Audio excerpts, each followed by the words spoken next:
What is your stance on oil exploration in the U.S. and abroad? Specify which areas are most logical for exploration and which areas should be avoided, in your opinion. JL. As far as oil exploration, I would say, of course, we're not going to drill in Disneyland or Disney World, but everything else is open.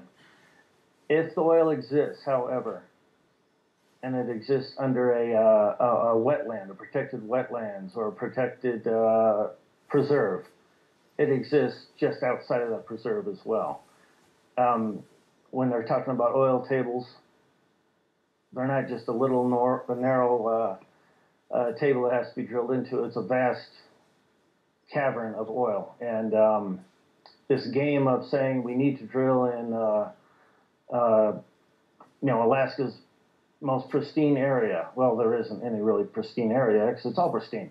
It's no specific area, so we just drill where we need to drill and get the oil. However, we don't need to violate preserves, because if the oil exists in a preserve, it'll exist out of the preserve. That's common sense. I'm sure Harry would agree as far as where the oil is, although he's talking hydrogen. If we're going to drill where oil is, it's not going to not exist 2 miles outside of that area, if that makes sense to you. I mean, think of a big cavern of oil. It's not going to exist just in a preserve. It'll exist outside the preserve as well. So playing the game of should we drill here or should we drill there is almost redundant, because we could step just outside the preserve, prove the oil is there, and then move into the preserve if we need to. But oil is not that important because the vehicles and the power systems already exist that don't require oil.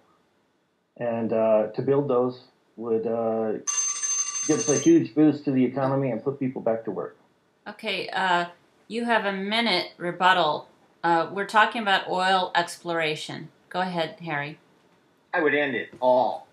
And the reason I would is because I would encourage the majority of citizens, once we are in control, to pass a Fair Accounting Act that factors in the environmental and health care costs of using oil and other poison fuels. If you factor in the health care costs of cancer, and by the way, my nephew just died, 27-year-old kid, died from a massive tumor in his chest because he grew up in Phoenix.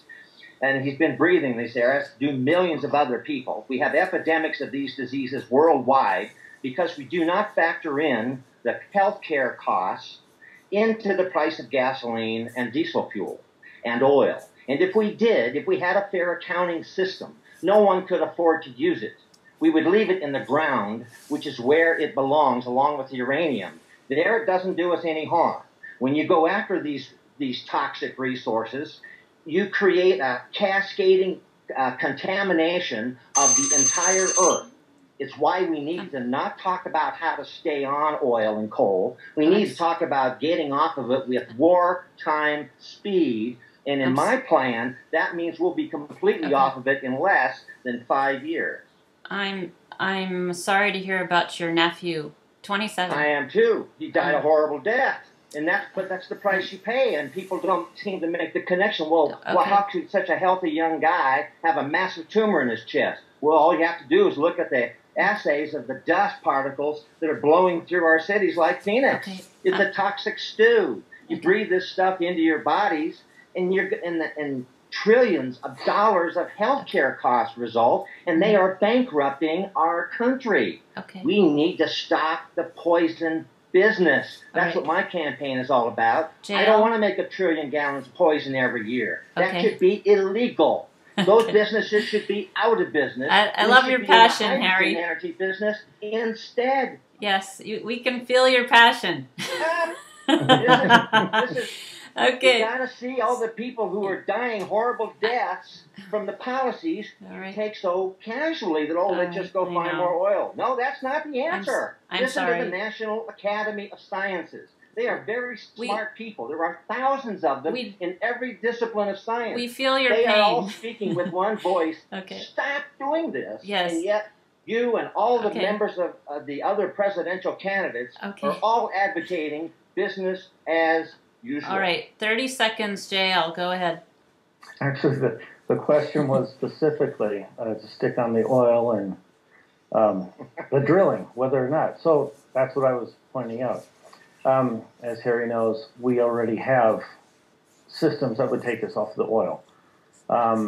That was not the question, so I was sticking with if we're going to drill, let's go for it.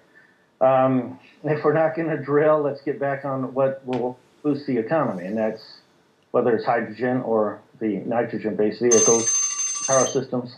We can go with that. Okay, so you just touched on something really quickly. Harry, you only have 30 seconds here, but I want you to touch on this. If we get rid of oil drilling, as you say, how are we going to have an economy left of all those people that worked? Hey, hold on. All those people who work in the oil industry are going to be scared to death when you tell them we're not going to drill anymore. So tell us, how are they going to make a living? They're going to make a living the clean way. We're going to make tens of millions of real jobs without creating any poison, because we're going to be a solar hydrogen superpower. We're going to export hydrogen worldwide. And all of our American citizens are going to get a royalty every year from the trillions of dollars of pollution-free fuel that we will ship not only all across our country, but all around the world. Okay, that's That a happy much bigger note. economy than anything that oil can ever do.